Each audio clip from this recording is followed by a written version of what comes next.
Welcome to Moms Don't Have Time to Read Books, hosted by me, Zibby Owens. It's an award-winning podcast with over 1,900 episodes, all featuring authors of books you love and those you have yet to discover. Listen daily 5 times a week. Then go to zibbymedia.com and learn more about what the LA Times called the Zibbyverse. Zibby Media includes Zibby's Bookshop, an independent bookstore in Santa Monica, Zibby Books Publishing, Zibby Retreats, Zibby's Book Club, and more. Go check it out at zibbymedia.com and follow me on Instagram at Zibby Owens. It'll take you where you need to go. Thanks for listening.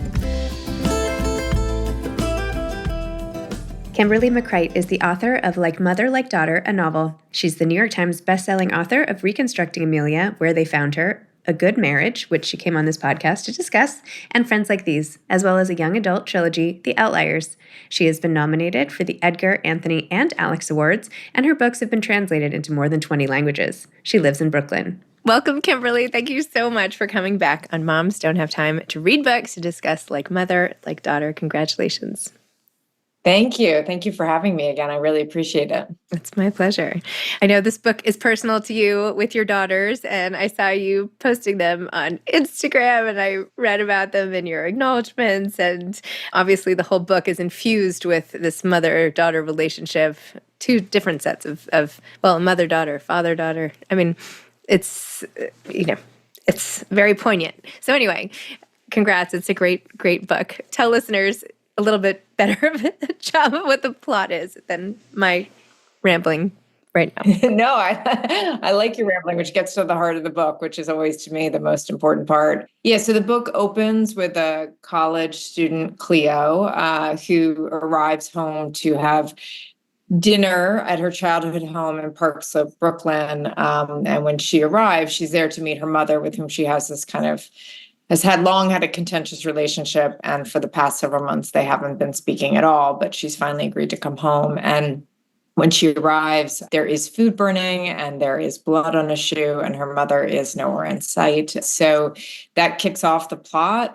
The book is narrated from the point of view of Cleo in the days after her mother Kat's disappearance, and also from the perspective of Kat in the days leading up to the incident. So you find out both what happened to Kat as Cleo tries to uncover the truth, but also there's a lot that Kat hasn't been telling Cleo about her life, about her past, about what her real job is. She's, as far as Cleo knows, she's just a patent attorney. And the reality is that Kat is a fixer for her law firm. And that's just kind of the beginning of the complications in Kat's life. From Cleo's perspective, her mother is this kind of very perfect Park Slope mother. And the reality is a lot more complicated. Everything from the relationship with Cleo's dad, Aiden, to Kat's past and her job. So the story is, I hope, very much a page-turning mystery about what happened to Kat. But at its heart, it is really a story about a mother and a daughter kind of trying to find their way back to each other, or maybe to find each other for the first time.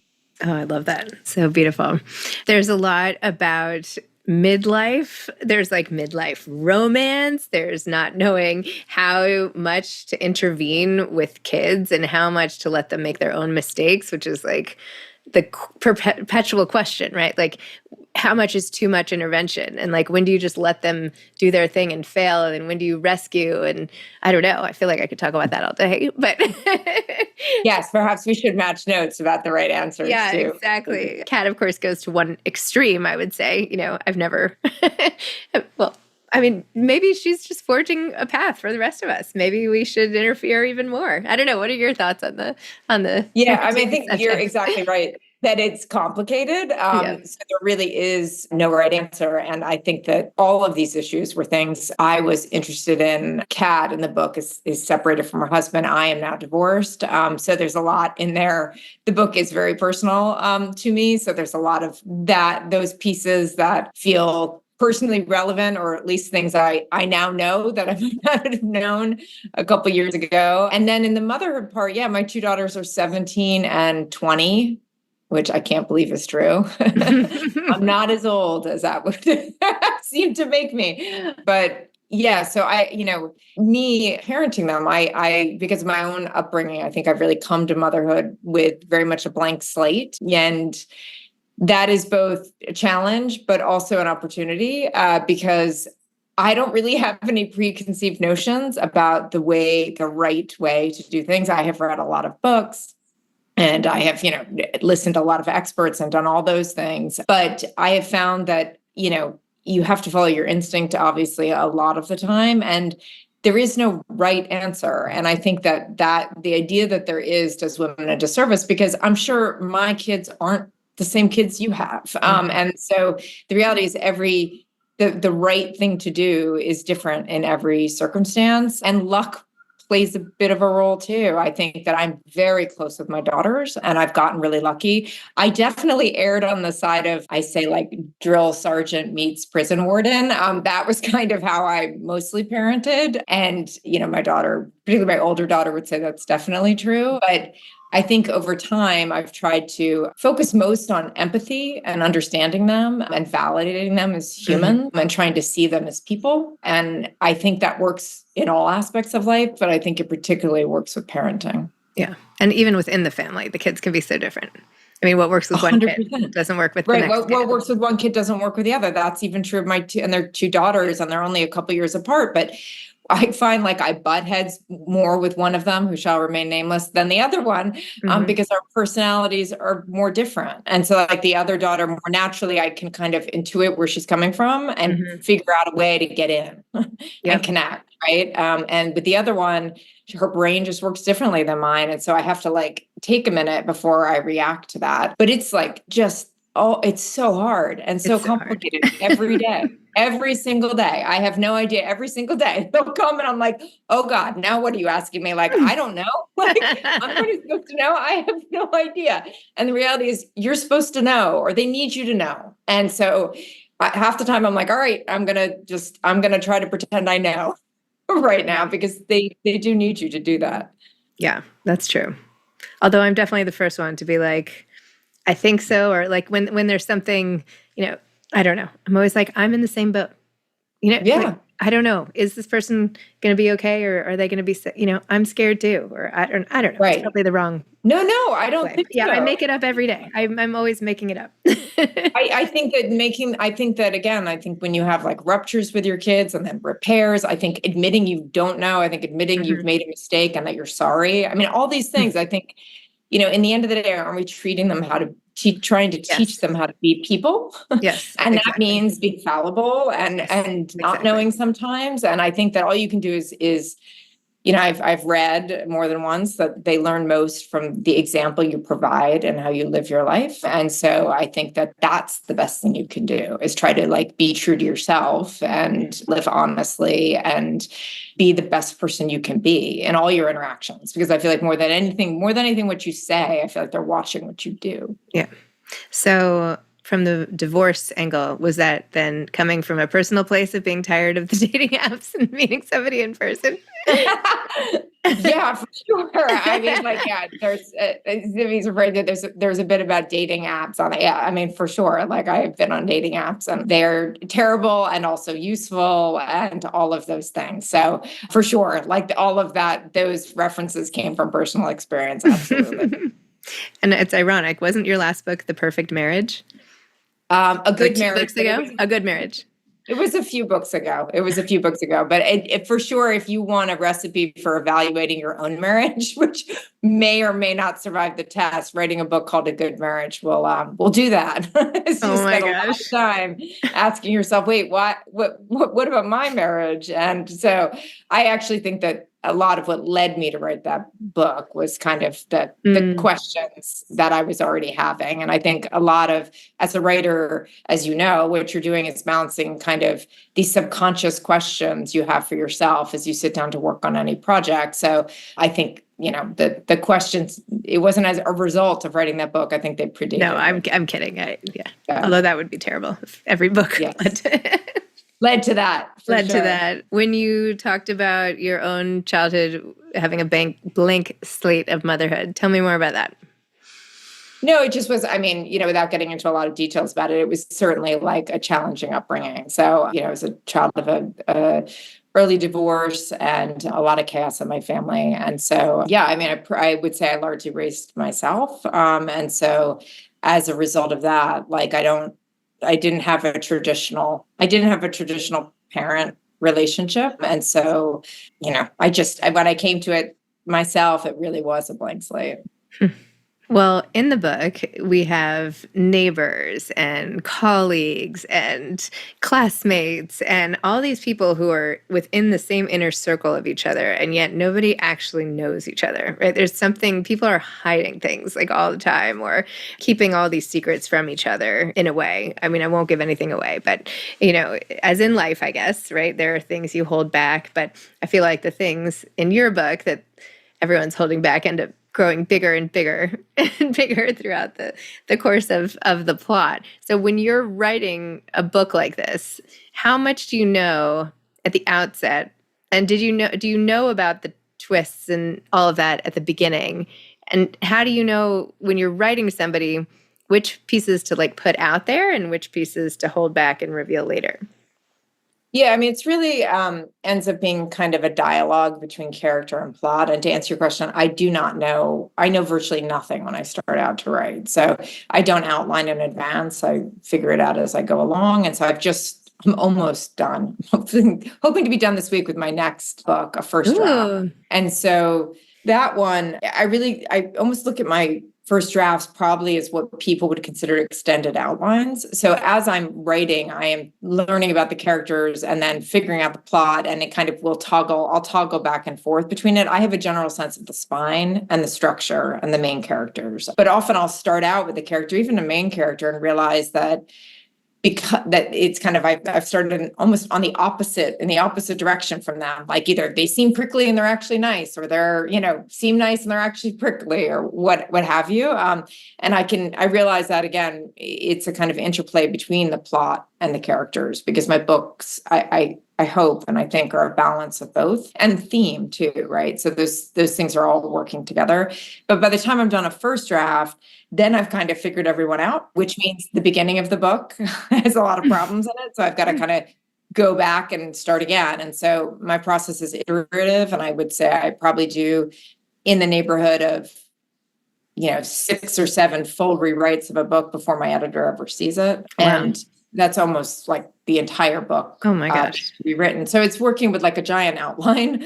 And the virtue of that is I'm not tied to any outcome as I write a book. So if something's not working, I'm like, well, I'm going to abandon that. I'm going to switch. And those generally aren't, again, huge thematic points. It will be an approach to how I was going to get there. So when you talk about kind of these smaller secrets everyone has, I have now set up everybody on the chessboard, and I'm like, all right, well, I've gotten to point D on the map and point B isn't working. So I have to move that. And so I start moving everyone around and reorder the book and often change characters. But I've got at least a framework. It's like building a house. I've framed the house, and I work at it from that way. And so it's long, but I think if you outline, your work is front loaded. You're just doing that work in advance. I just can't do it without the process of seeing the scenes. I can't do it just with bullet points, but I do create a bullet point outline as I'm going along.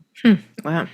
One of the things that I found very emotional is you had a line, even though they are our biological kids, they have no compulsion to keep us in their lives if they don't want to, right? It's a choice. We can just upset them, and then they can say, forget it. And that can be it. No matter how much love you pour in, it's up to them, essentially. It can be up to them. There's, 2 people in every partnership. But I think that's part of the fear that I feel like most mothers are feeling at all times. What if, what could happen? What's the worst that could happen that would push my child away from me forever? And it's another kind of loss, right? Loss by their own volition, but still the loss that you fear at all times. Tell me about that, because I feel like that was very much, even with Doug and his daughter, and, part of the undercurrent. Yeah, no, you're right. I mean, I think the line is something like, no matter how much you love them, they are not obligated to love you back. Yeah, and that's it. It just, for me, it's interesting that is kind of liberating to remember that my job as a mother is to love them and to make them feel accepted unconditionally, and know that they are safe and know that they're loved by me, no matter what the world does to them. And I think the more that I look at the relationship like that, it's kind of freeing because I don't have any expectations. And, I guess I just take that part of it really seriously and then hope that if I'm doing that right, that the rest will flow from it. But you can't control. I mean, that's reality because that's reality. Like, who knows what will happen? Who knows the past their life will take them on. And I'm not somebody has a relationship actually with my own mother. So, I know that is a way, life events can unfold in that way. And so there's a certain peace in that, I think, in accepting that it is something beyond your control. And the only thing you can control, again, is how much you love them in the best way you can, right? Whatever that means. That does not bring me any peace at all. That gives me so much anxiety, to be totally honest with you. All right. Well, we might have to find you another approach, or maybe you can meditate on it and get there. I mean, listen, it's a work in progress. No, I'm kidding. I mean, I'm kidding. Obviously, I know, all we can do is our best and love them as much as we can and all of that. But, I still want them to love me. I know. But it's the same thing. There's a line another character says later on. I think it's somebody, Lauren, I think that Kat's friend, who says, like, they're not cakes. Like, you can put in all the ingredients and put them in the oven. And then like, there's genetics, there are their life experiences, there are just so many things that are out of your control. That's more about like how they turn out. Like, do they, are they using drugs? Are they, like succeeding in their life? Are they, you can't control all of those outcomes. Mm-hmm. So I guess for some reason that brings me peace, just to accept that. Yeah. How did you pick the drug dealing plot point? I don't know. Like honestly, I guess my fears. I mean, usually the things in my book come from either my personal experience or what would frighten me. And that would definitely frighten me. So I think that's where that came from. And because I think it's one of those things that like looked at one way. So in the book, Cleo, the daughter, is involved in some like drug running on campus. So there's, it's at least contained in the sense that there's generally not a lot of violence involved, et cetera. But, I think that you can see how easy it would be for your kid to get into something like that and how it could quickly get out of control. But actually in the book is not actually the biggest danger either, which is part of the recurrent theme in the book, is that Kat is, and I think I have fallen prey to this a lot, as I have learned. One thing my older daughter does, which I wish she would stop doing, is to share with me stories about the things she did in high school that I didn't know about. Oh my gosh. One of her favorite things to do now. She's like, just telling me a story the other night. She's like, and then this, I'm like, no, I don't, never tell me the story. I don't know this, because I had no clue it was going on, whatever it was. And obviously, she's fine. She's great. She's doing well now. But like, the reality is the things you're worried about, inevitably there's something else that you don't even know is going on that is actually what you should be worried about. Yes. Then the strategy of worrying is just not helping me out as much as I hoped. Yeah, exactly. Like just worrying weirdly does apparently it's total waste. Really nothing. Yeah. Well, tell me a little bit more about the next book. Yeah, so my next book is called, at least for now, Someone Else's Husband. Uh-oh. You're going to make everybody very nervous. Like, my husband?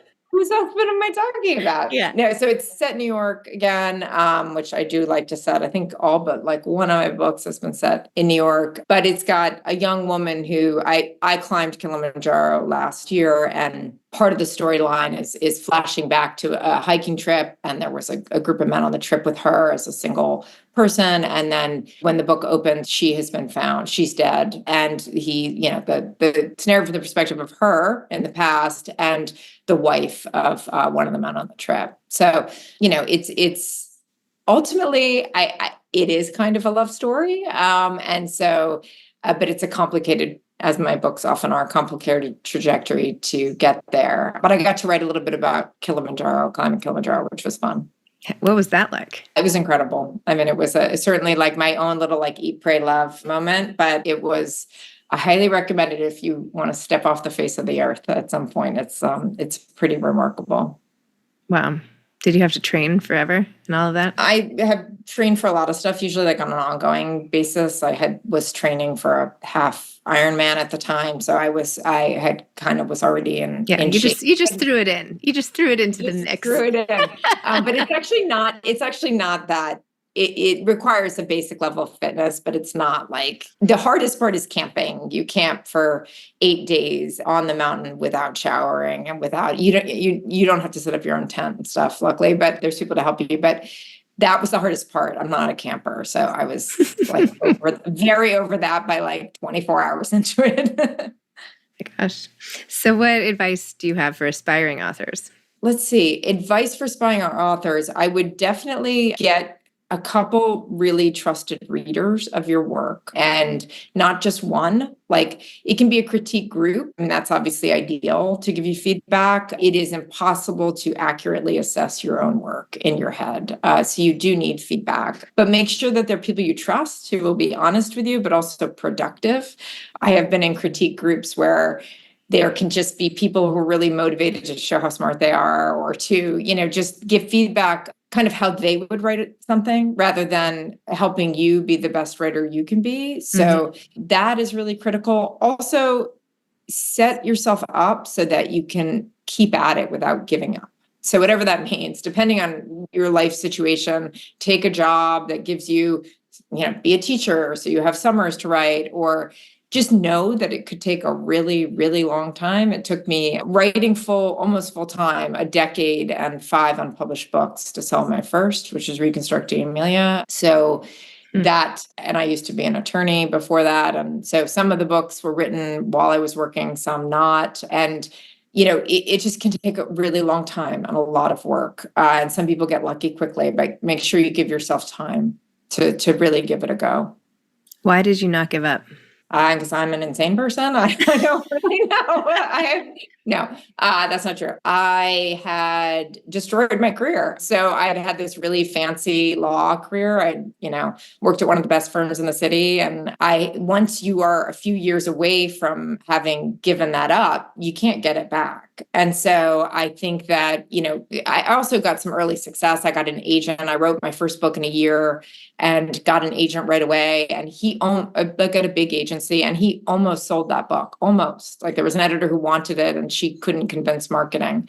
So when you get early success, I thought, and I was not an English major, I had never written anything. And so I thought, okay, well, just logically, if I did that in a year, if I keep working, I should get there eventually. So that was kind of kept me going for a really long time. And then I had destroyed my career. So that I was like, this has got to work. I just I doubled down here. So, but by the end, right before Reconstructing Amelia sold, I had started to look for a job again, because I thought, this is not going to work, because I was a decade in and I had written all these books. So I finally got my first job offer 24 hours before Amelia went to auction.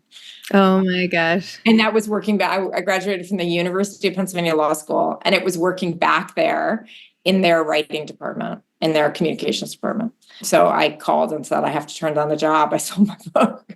So it was one of those kind of great kismet kind of stories. Wow. Well, that's very inspiring. It is. No, it is. You just never know. And you worked at it so long too. Like, it's you have to just, keep at it and keep going. Like, keep your head down and keep trying to get better. I mean, that's the thing. Like, you just can't keep doing the same thing over and over again. Yes. Like, those early books, I just want to be clear. It's not like, oh, poor me, they should have sold. They were not good. They were really, it's like, I wouldn't go back to them. So I do think, like, you just have to commit yourself to the work and putting the time in. Love it. But still, it helps to hear from someone else, Yeah. No, how many times now I Google Google other writers giving inspiring speeches all the time. Like, still, when I'm like, all right, okay, I'll get back on the horse. So it's because every book is its own problem. Every blank page is, you have to face that each time and start again. And so it doesn't, you've done it. And so that's easier, right? Like, because you're like, I've done it, so surely I can do it again. But you still have to do it again. Yeah, I know. Where's the shortcut? No, I know. Somebody should come up with one. That would be helpful. That would be, well, I mean, I think they did. I think it's AI, and that's not suitable. That's not good for us either. That doesn't cut it. Well, congratulations. I really enjoyed this book. I really loved all the themes, the suspense, the twist. I mean, all of it, and the setting and the relationships, and any book that makes you kind of rethink the relationships the most important to you and think about how you can sort of improve them is like a gift, right? Thank you. So I really appreciate that. Yeah. I mean, that's what I hope is that people will just ask themselves what the answers are in their life. Like I don't have the answers, of course, or I hope that I have them for me, maybe, but I do hope it has people ask the questions. Amazing. Well, thank you. Congrats. Enjoy the tour and everything else. Thank you. Enjoy the summer. Okay. Bye-bye. Bye. Thanks for listening to Moms Don't Have Time to Read Books. If you love it, please leave a review and follow us on social @ZibbyOwens and @ZibbyReaders.